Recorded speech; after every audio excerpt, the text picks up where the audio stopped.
한 과학자가 수족관에다가 큰 물고기를 이렇게 넣었어요. 이 큰 물고기를 이렇게 탁 넣었는데, 그리고 나서 중간에다가 관을 하나 또 씌우더니, 그래도 그것은 반대편에다가 작은 물고기, 이 큰 물고기에 이 먹이가 될 만한 작은 물고기를 그곳에 넣습니다. 여러분, 큰 물고기가 어떻게 할 것 같아요? 잡아먹잖아요. 근데 뭐가 가리고 있어요? 유리가 가리고 있어요. 그래서 과학자가 그걸 딱 가려놓으니까 큰 물고기가 보이잖아요. 먹이가 보이니까는 막 가서 몇 번을 막 부딪히는 거야. 그러니까 상처 있겠어요, 안 있겠어요? 일종은 그래도 계속 부딪히는 거야. 한참을 하다가 불가능한 것을 알게 됐어요. 자기가 상처 입으니까는 꿈쩍을 안 하고 구석에 쑥 들어가가지고 가만히 있는 거야. 그걸 보고 과학자가요, 그 유리관을 끄집어냈어요. 끄집어냈으면 어떻게 됐을까요? 먹이가 앞에 생긴 거야. 와, 이렇게 물고기가 밑에 얘는 겁먹고 있고, 이 먹이가 그 위를 막 돌아다니고, 심지어는 입 주위를 왔는데 이 큰 물고기가 먹으려고 하잖아요. 가만히 있는 거예요.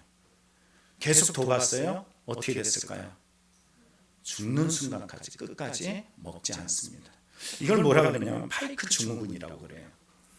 지금의 현재적인 어떤 나에게 먹이가 있고 삶이 있고 훨씬 좋아질 수 있는데, 이전의 상처, 이전에 대한 두려움, 이전에 이미 엎질러진 수많은 유리관 앞에서 스스로 그 유리관을 없는 것을 실제처럼 만들어내고 아파하고 괴로워하고, 이 앞으로 훨씬 먹고 건강해질 수 있고 좋아질 수 있는데 그렇지 아니하고 이렇게 살아가는 것을 파이크 증후군이라고 이야기합니다. 여러분, 우리 이 삶을 보면 세상 사람들의 수많은 사람들이 자기의 과거의 상처, 과거의 고난, 자기의 시련, 자기의 실패, 이런 경험들 때문에요, 앞으로 나아가지 못하고 그 먹이를 먹지 못하고 이렇게 똑같은 자기가 만든 유리관으로 말미암아서 좌절하고 낙심하고 힘겨워하는 수많은 사람들이 얼마나 많은지 모릅니다. 지금이 훨씬 낫단 말이에요. 지금도 여러분의 인생이 지금도 훨씬 나아요. 그런데 이렇게 괴로워할 때가 참 많습니다. 근데 오늘 말씀 보면 이와 반대예요. 과거에 수많은 상처, 고통, 괴로운 문제들이 질비하였고, 지금 또 다시 자기에게 상처가 왔는데, 이 상처를 맞부딪힐 때 오늘 말한 것처럼 파이크 증후군이 아니라 도리어 놀랍도록 여겨본 구원과 확신과 희망의 메시지가 막 넘쳐납니다. 이 메시지를 오늘 성경의 시편 62편을 통해서 우리에게 주는 이 메시지는 뭘까? 오늘 시편을, 이 오늘 본문의 62편을 시로 표현하면 어떤 시냐라고 구분할 때요, 비탄시라고 그래요. 비탄이 뭐예요? 슬픔의 시예요. 탄식의 시예요. 절망의 시입니다. 그런데 아무리 들여다봐도 우리는 이게 탄식이다, 슬픔이다, 고난이다, 절망이다라고 말하는 단어보다는 소망의 메시지, 확신의 메시지가 막 넘치고 있어요. 왜 그럴 수 있었을까? 그걸 오늘 본문에 세 가지를 한번 확증해보고 우리 안에서도 동일한 믿음으로 승리하는 삶이 되기를 간절히 바랍니다. 첫째는 뭐냐 하면은, 비탄시인데 왜 소망이 넘칠까? 오직 하나님만을 향한 확신이 있기 때문이에요.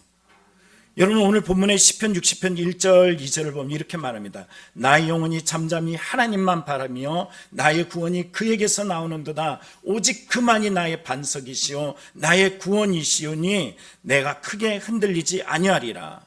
1절 2절을 보면 이 원어로 보면 아크라는 단어가 나요. 확실히, 오직, 이런 진실로, 간절히, 이런 의미를 담고 있습니다. 총 62편에 6번이 나오는데 이 말은 하나님만, 그러니까 하나님 단 한 분이에요. 다른 것을 기다리지 않아요. 오직 하나님만 보고 있는 거예요. 고난이 있어. 과거의 유리관들, 상처들, 아픔들, 이게 왜 없겠어요? 그런데 하나님만 바래. 오늘 여기 말 오직 그만이라고 말한 것처럼 하나님만 누구예요? 반석이야. 하나님만 구원이시고 하나님만 요새이셔. 왜요? 이전에 겪어봤잖아. 상처를 겪어봤잖아요. 아픔을 겪어봤잖아요. 그러니까 다른 것은 나에게 구원이 안 된다는 것을 확신했으면 하나님만 바라보면 됩니다. 그런데 이 하나님만 바라보는 것이 쉽지 않아요. 왜? 지금 고난, 이 괴로움, 이 문제라는 것이 어마어마한 아픔이거든요. 앞서 말한 것처럼 비탄시라는 이름을 가지고 있어요. 도대체 어떤 비탄시길래 그럴까? 성경에 보면 이렇게 말합니다.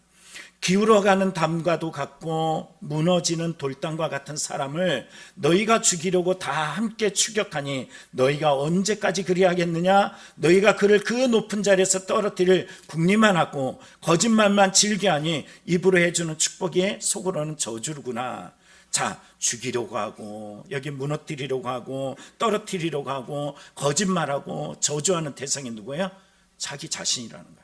자기 자신을 은유적으로 표현하기를 기울어가는 담이 기울어가. 그럼 뭐 하는 걸까요? 무너지고 있는 거예요. 조금만 건들면 어떻게 돼요? 쓰러져요. 자기의 상태가 지금 비탄시라고 말하는 것이 여기 있어요. 자기가 이렇게 쓰러져 가고 무너져 가는데 저 심각하게 잔혹한 저들은 이 위기가 기회야. 저놈 죽여버려야 돼, 없애버려야 돼, 거짓말해야 돼, 무너뜨려야 돼. 자, 오늘 신앙을 믿는 자들이 조금만 어렵고 괴로우면은 이전의 상처 고난들이 내 마음을 탁 붙잡고서 넘어뜨리려고 하는 세력들이 있잖아요. 누구예요? 그냥 사단이 그러죠. 근데 여기에 이 사탄이 이용할 때 그 마음을 흔들어 놓고 고난과 절망과 더 이상 앞으로 하나님을 예배하거나 기도하거나 소망을 품거나 이러지 않냐고. 하나님 너의 구원의 반석이야? 아니야. 너 상처 봐. 너 두려움 봐. 너 염려 봐. 네가 무슨 하나님이 너 같은 놈을, 여자 얘기하려니까 큰일 날 뻔했네, 이렇게 말한단 말이에요. 근데 이 대상이 누구길래 이렇게 힘들어할까? 이 성경의 오늘 62편은요 압살롬, 누구일까요? 다윗이 사랑하는 아들이에요. 아들들이 많은데, 자, 10손가락 이렇게인데 10손가락 깨물면은 안 아픈 손가락이 있냐 그러는데 다 진짜 그렇게 귀해요. 그런데도 불구하고 좀 더 마음이 가는, 안타깝거나 정말로 그 마음에 정말로 아픈 이런 마음들을 가진 자녀들이 있단 말이에요. 그렇죠? 근데 그 아들이 바로 압살롬이에요. 애정도 더 가고 아프고 안타깝고 이런 아들이에요. 이 아들이 자기를 쿠데타를 일으켜서 죽이려고 하는데 부모 입장에서 이놈을 쉽게 그냥 확 하고 죽여버려야 되는데 자기 군인들에게 뭐라 그러는 줄 아세요? 이놈들 너 절대 내 아들, 젊은 아들 압살롬을 죽이지 마 하고 명령을 내렸어. 압살롬만 죽이면 자기는 어떻게 돼요? 자유인이 돼. 옛날에 왕권을 회복해. 그런데도 어떻게 해요? 절대 죽이지 마 하고 명령을 해요. 더군다나 그것뿐만이 아닙니다. 자기가 생각하는 아들을 지키려고 하지만 이 아들을 지켜낼 수 있을까? 자기에게 칼을 들고 창을 들고 군사들을 몰고 오는 이 아들로부터 자기를 지키고 그리고 아들을 지켜나간다는 것, 내 마음대로 될 수 있을까요? 없을까요? 있을까요? 없을까요? 없겠죠? 네. 우리 아들이 없는 우리 종현 형제도 얘기하는데 왜 얘기 안 해요? 없단 말이에요. 내 마음대로 안 돼요. 근데 진짜 이 아들이 죽었어요. 요압 장군으로 말미암아 죽었는데 뭐라고 이야기하느냐면 이 다윗이 얼마나 힘들었길래 이 자기의 아들 압살롬에게 어떤 마음을 뒀는지 알 수 있는 대목이 나오는데 다윗의 울부짖는 그 외침입니다. 아들이 죽었다는 소식을 듣자마자 이렇게 나옵니다. 왕이 마음이 심히 아파 문 위층으로 올라가서 우니라.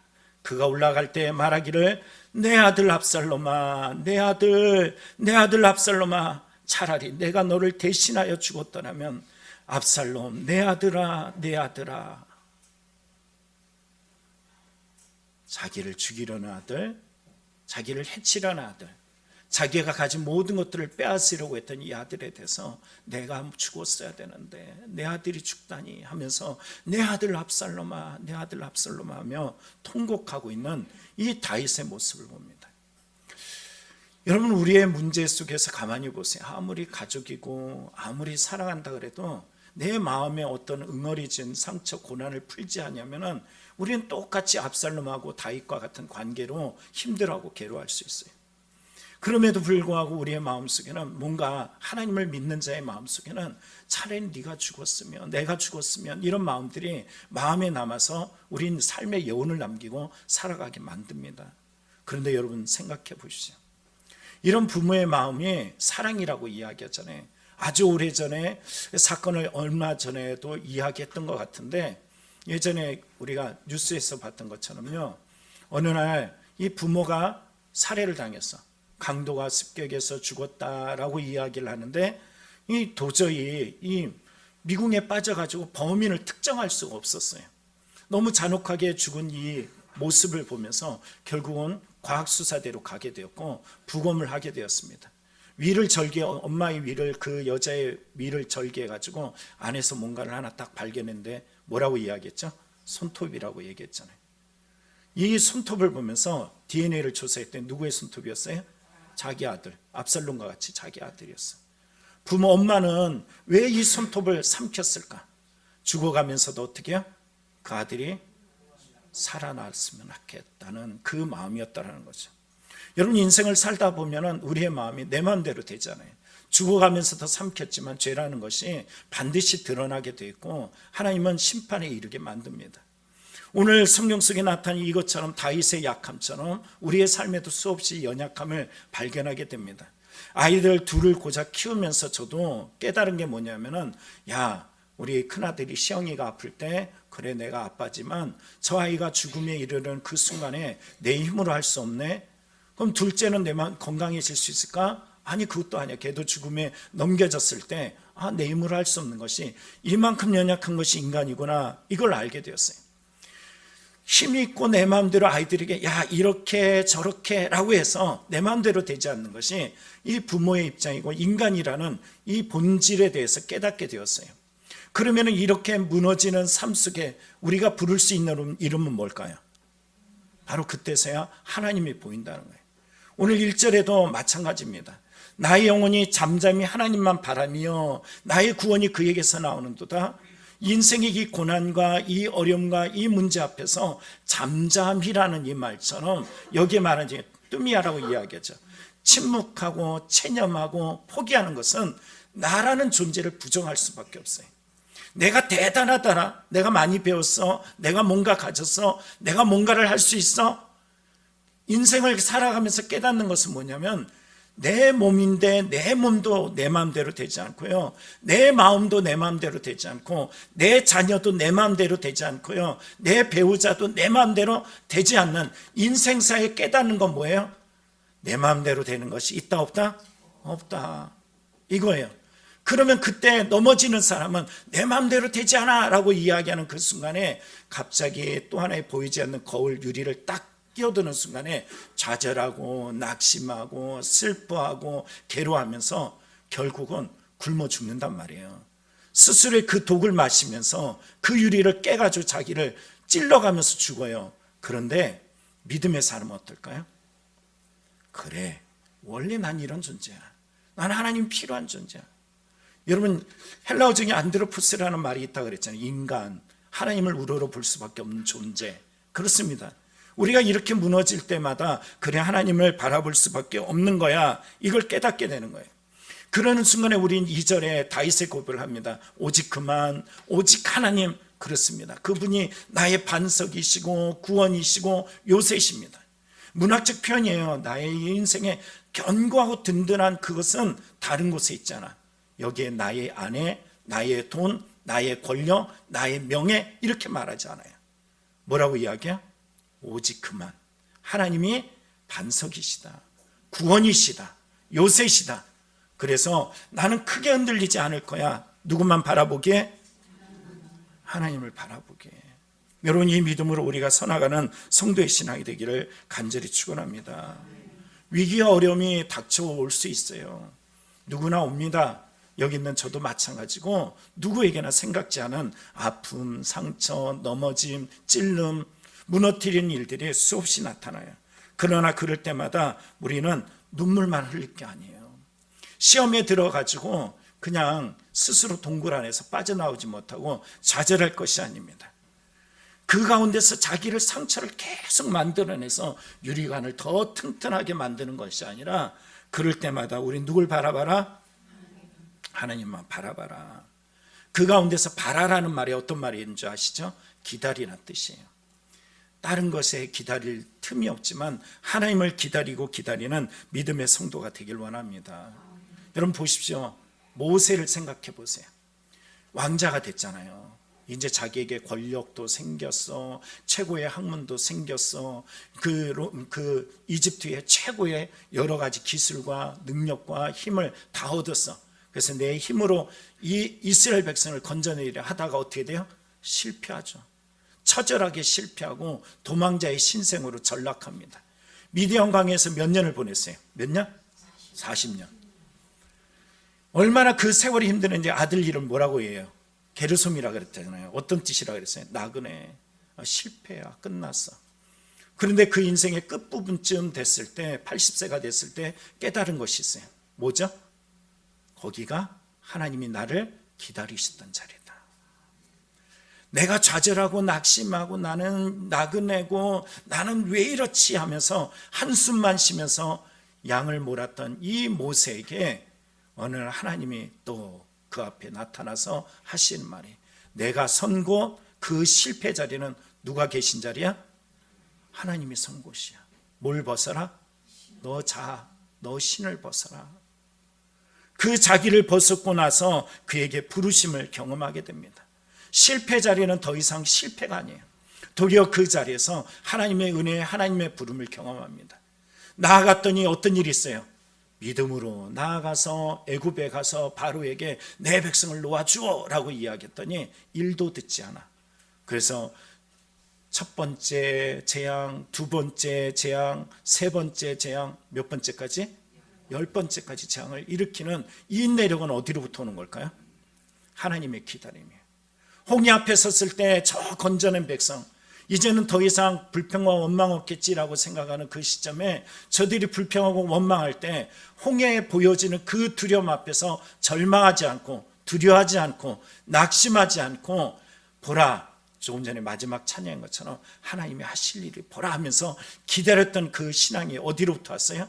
하나님이 나를 기다려줬던 그 시간의 해석 속에 부딪혀 오는 인생의 수많은 홍해를 맞닥뜨릴 때마다 해석할 능력이 나타나는 것입니다. 광야 40년 동안 이스라엘 백성의 모세를 지극히 높여줬습니까? 극진히 높여줬어요? 하나님을 믿음을 잘 따르면서 아멘 주여 그러면서 순종하며 따라왔습니까? 그러지 않습니다. 쉼없이 무너지고 원망하고 불평하고 짜증내고 돌을 들고 이런 하나님을 시험하고 모세를 치려고 하는 이런 악함들이 있었지만 그 모든 것들을 참아내고 기다려줄 수 있는 힘이 어디로부터 왔어요? 하나님으로부터 왔습니다. 오늘도 기다리기 참 힘겹고 어려운 사람들 많습니다. 그러나 그럴 때마다 주님이 누굴 기다려 주셨어? 나를 기다려 주셨어. 나를 참아 주셨어. 그리고선 그 하나님을 아는 믿음을 그 안에서 발견하면 우리는 반드시 맞닥뜨리는 말씀이 있습니다. 그 말씀이 뭘까? 같이 읽어봅니다. 시작. 그러므로 우리가 여호와를 알자. 힘써 여호와를 알자. 그의 나타나심은 새벽빛같이 어김없나니 비와 같이 땅을 적시는 늦은 비와 같이 우리에게 임하시리라 하니라. 여러분, 인생이 힘들고 어렵고 괴롭고 지친 삶 속에 유리막으로 가로막지 마시고, 그럴 때 주님이 날 기다려주신 믿음의 힘이 발휘되어서 주님을 알고 그 주님이 어김없이 찾아오심을 경험하는 복된 성도가 되길 축복합니다. 두 번째는 왜 비탄시에 소망이 넘치는가? 하나님만 소망이기 때문이에요. 자, 오늘 60편 5절 6절에 이렇게 말합니다. 나 영혼아 잠잠히 하나님만 바라라. 물은 나의 소망이 그로부터 나오는도다. 오직 그만이 나의 반석이시오 나의 구원이시오 나의 요새시니 내가 흔들리지 아니하리로다. 여기 보면요, 우리가 볼 것은 다름 아니라 나의 소망이란 단어입니다. 이 소망이란 단어를 보면요, 원뜻을 보면 기다리다, 참다, 대망하다, 마지막 단어 밧줄을 묶다라는 뜻이에요.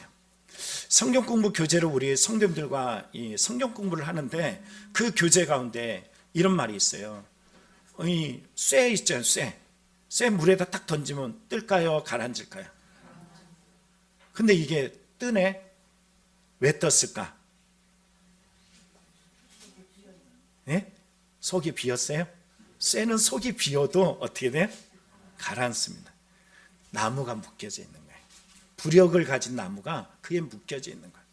나무의 그 쇠의 재질상 가라앉을 수밖에 없습니다. 그런데 이게 뜨는 이유는 뭐냐면 뭐가 묶여있기 때문에? 부력을 가진 나무가 묶여있기 때문에. 우리의 신앙도 마찬가지입니다. 인생의 고난이란 무게가 나를 고난의 그 늪, 고난의 그 물에 빠지게 하고 절망하게 하고 상처 입게 하고 두려워서 그 부력을 발휘하지 못하고 잠식되고 가라앉을 수밖에 없어요. 그런데 그때가 너는 누구에게 묶여져 있니? 너는 누구에게 묶여져 있니? 이 질문이 오늘 단어적으로 이야기하면 너는 누구에게 소망을 가지고 있니? 너는 누구에게 소망을 가지고 있니? 이런 말이라는 거예요. 여러분 인생에 자꾸만 가라앉아. 자꾸만 동굴 속으로 가라앉고 저 깊은 바다 속으로 가라앉아. 그럴 때마다 우리가 기억할 것은 너 누구에게 묶여져 있니? 누구에게 묶여져 있니? 성경 뭐라 그래요? 예수 그리스도가 십자가에서 너를 위해 죽으셨고 너를 위해 살아나셨고 너를 위해 다시 오실 거야. 이 땅이 삶이 다가 아니라 영원한 하나님이 너와 함께 하셔. 왜? 이 믿음을 가졌다는 것은 뭐예요? 고린도전서 12장에 말한 것처럼 성령으로 말미암자는 예수를 그리스도로 할 수 없다. 곧 우리 안에 예수님이 붙잡혀져 있다라는 것을 말하고 있어요. 그런데도 이걸 자꾸 까먹습니다. 이걸 잊어버려요. 내가 가라앉을 때마다 가라앉는 것이 아니라 다시 떠오르기 위한 준비다. 가라앉은 만큼 위로 푹 튀어오르잖아요. 이걸 잊어먹습니다. 얼마 전에 우리 권사님 한 분이 이런 얘기를 해요. 재밌는 얘기예요. 재미없어도 재밌게 들으시기 바랍니다. 어떤 얘기냐면은 갑자기 언니하고 통화하다가 언니 큰일 났어. 나 마트에다 핸드폰 놓고 왔어. 빨리 핸드폰 가지러 가야 돼 라고 이야기했다는 거예요. 언니가 안에서 그래요. 너 지금 뭐 갖고 뭘로 전화하니? 뭐예요? 핸드폰은 어디 있을까요? 마트에 있을까요? 내 손에 있을까? 근데 그리스도인이 이래. 내가 좌절하고 낙심하고 힘들고 없는 것 같아 보이지만 내 손에 지금 뭐가 있어요? 하나님과 뭐 하고 있어요? 기도하고 있잖아. 하나님을 찾고 있잖아요. 주님은 야, 너 뭐 하고 있니?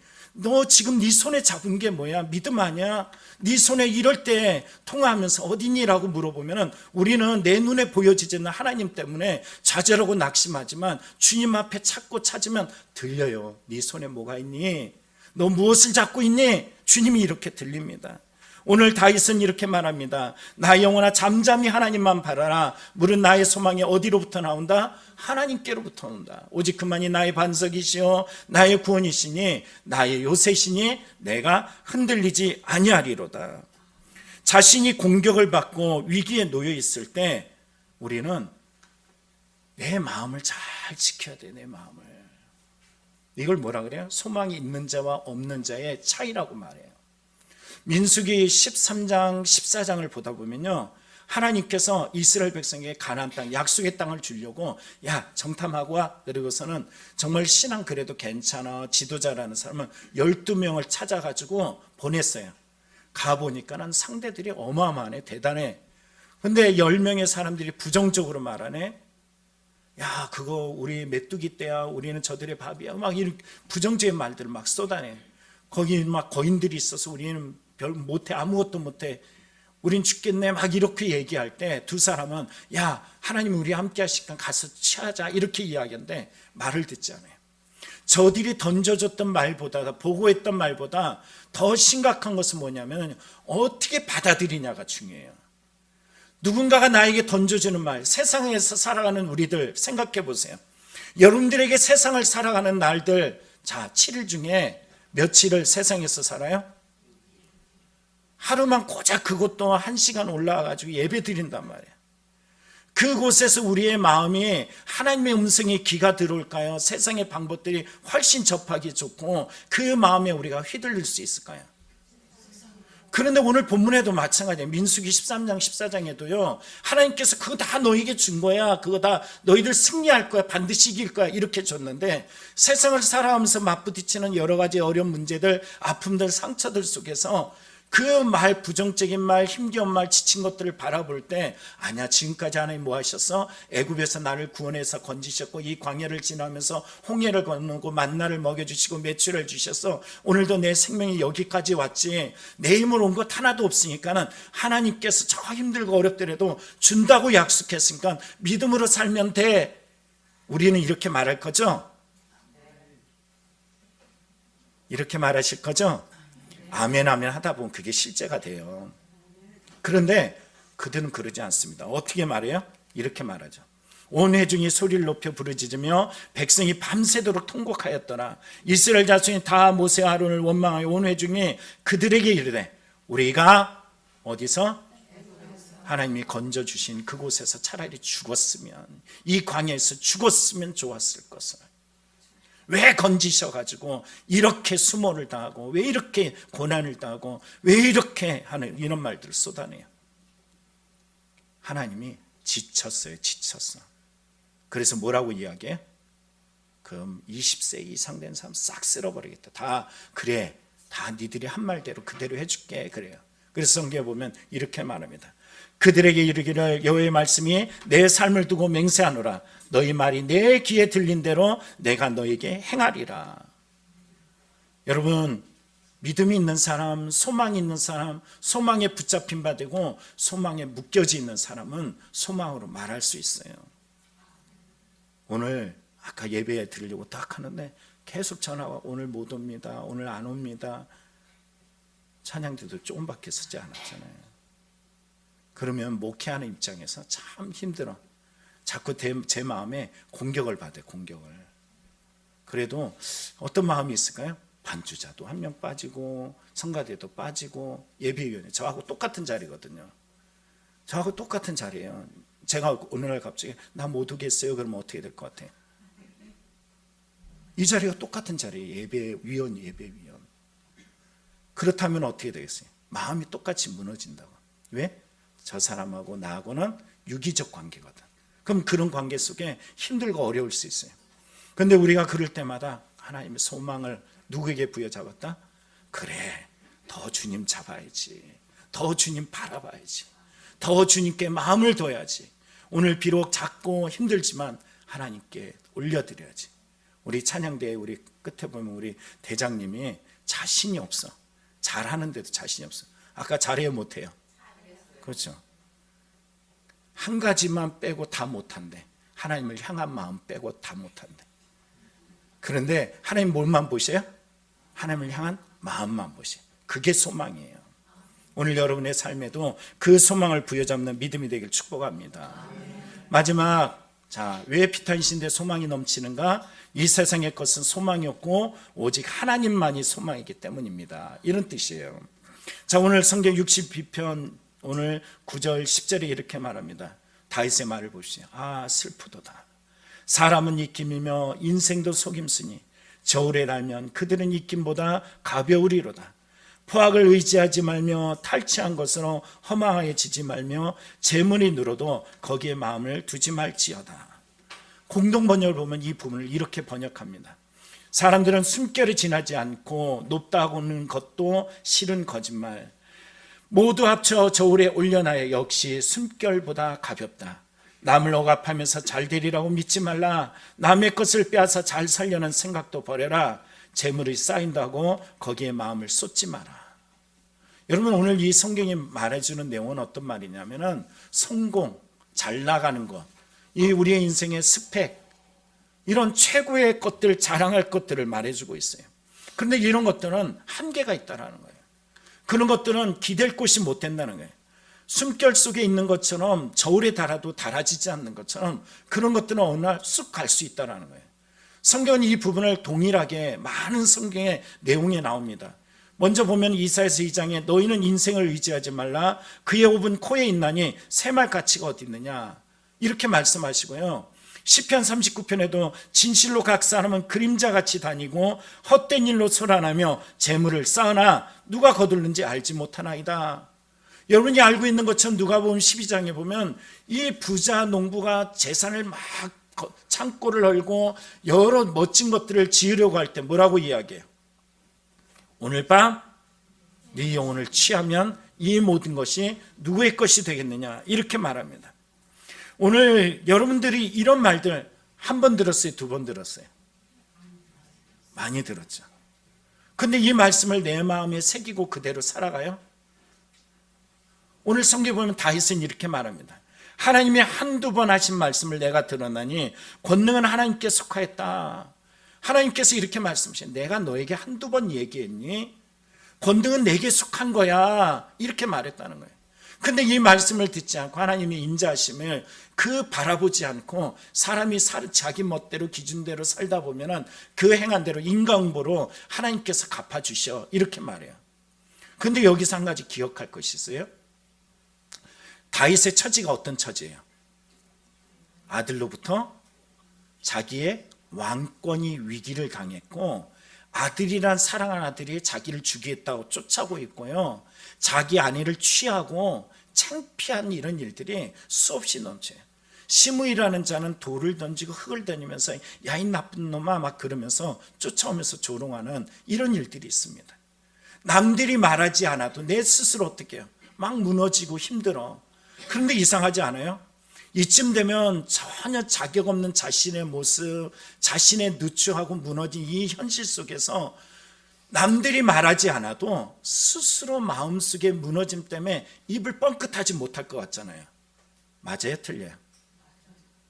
여러분들이 고통이 오면은 훨씬 나은 삶이 있음에도 불구하고 이 고난의 삶 때문에 스스로 기가 죽고 절망하고 아파하고 자신 없고 상처 있고, 그래서 앞으로 나갈 힘조차 없는 서두에 보여줬던 것처럼 그 큰 물고기처럼 이렇게 무너지는 경우가 많잖아요. 그런데 여러분, 오늘 이 다윗의 이 62편이 언제 불러진 줄 아십니까? 예배 시간에 불러졌어. 이 시가 사람들이 조롱할 것 같은데 이걸 하나님께서는 시편에다가 기록해 가지고요, 많은 사람들에게 하나님의 말씀은 이와 똑같아, 이게 바로 내 말이야 라고 시편 60편을 통하여 알려주셔요. 이 시편 62편을 통하여서 그 시대뿐만 아니라 시대가 지나고 몇천 년이 흐른 지금 이 시점에도 하나님은 이 다윗의 언어 속에서 당신의 언어를 두고 우리에게 여전히 말씀하고 계셔요. 왜 그럴까요? 다윗의 이 넘어짐, 다윗의 이 상처, 다윗의 이 두려움, 다윗의 이 힘겨웠던 삶을 통하여 이것이 결국은 그의 권위가 어디로부터 오느냐라는 거죠. 왕권으로부터 오는 것도 아니고요, 권력으로부터 오는 것도 아니고요, 돈으로부터 오는 것도 아닌 다윗은 어디로부터 온다는 거예요? 하나님으로부터 온다는 것을 역설적으로 말해주고 있다는 거예요. 여러분 기억하시기 바랍니다. 정치적인 힘, 세상의 힘이 아닙니다.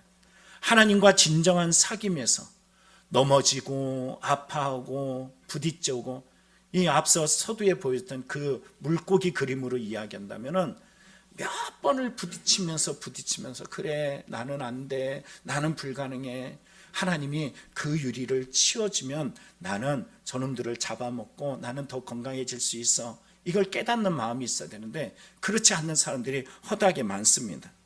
오늘 기억하시기 바랍니다. 우리 인생의 돈으로도 또는 내가 원하는 어떤 것을 얻는다 그래서 그게 영원성을 가지지 않아요. 제가 얼마 전에 우리 성도님들에게 이야기했습니다. 요즘 청년들이 취직하기가 너무 어려워요. 힘들어요.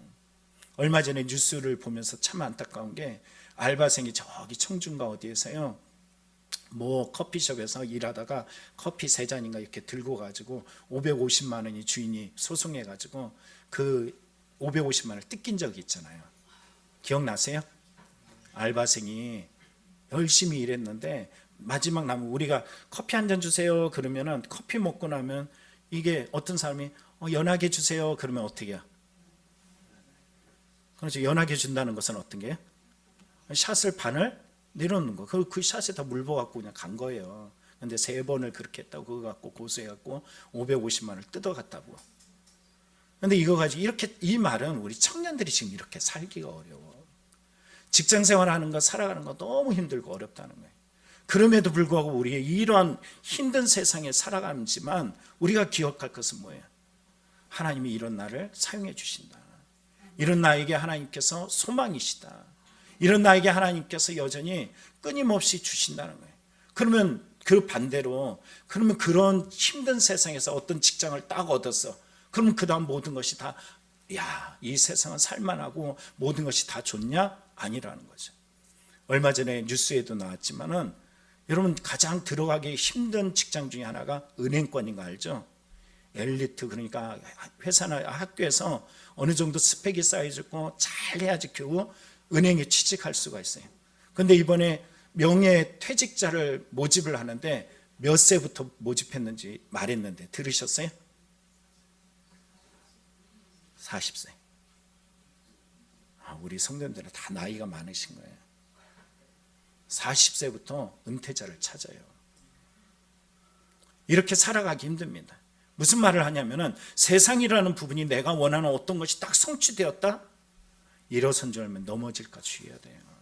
내가 뭔가 이루어졌어? 들어가는 순간 언제 퇴직할지 모릅니다. 내 삶이라는 부분이 세상에다 희망을 두는 순간요, 그 다음부터는 받을 거는, 기다리는 것은 상처밖에 없어요. 그러나 여러분, 하나님께 소망을 둬보십시오. 하나님만을 의지해 보십시오. 하나님께 묶여져 있어 보십시오. 인생에 수없이 두들겨 맞고 배신당하고 상처 있고 무너지는 삶 속에서, 그래, 이런 나를 하나님이 사랑해 주시지, 이런 나를 하나님께서 기다려 주시지, 이런 나를 하나님께서 버리시지 아니하시지. 아멘을 끝까지 안 하시네요.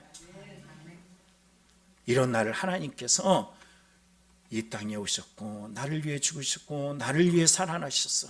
그분이 나의 하나님이시기에 예수까지 주신 하나님이 끝까지 나를 책임져 줄 거라는 이 믿음의 확신을 가진 사람, 이 소망에 붙잡히만 된 사람들이 무너지겠어요?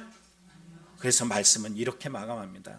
시편 60편, 내 영혼이 잠잠히, 하나님의 시간이에요, 잠잠히 하나님만 기다려라. 나의 구원은 어디서부터냐? 세상이 아니야, 권력이 아니야, 명예가 아니야. 하나님 그분으로부터 나오는 거야. 오직 그만이, 하나님만이 너의 무너지지 않는 반석이고, 그분이 너의 구원자 메시아이시고, 그분이 너의 성이 되어주셔서 외부로부터 공격하는 그 모든 것들을 막아주시는 거야. 이 믿음을 가지면 너는 절대 흔들리지 않을 거야. 이것을 오늘 시편 62편을 통해 우리에게 주시는 메시지라는 거예요. 여러분이 소망을 부여잡고 살아나는 성도의 신앙이 되기를 간절히 축원합니다. 기도하겠습니다.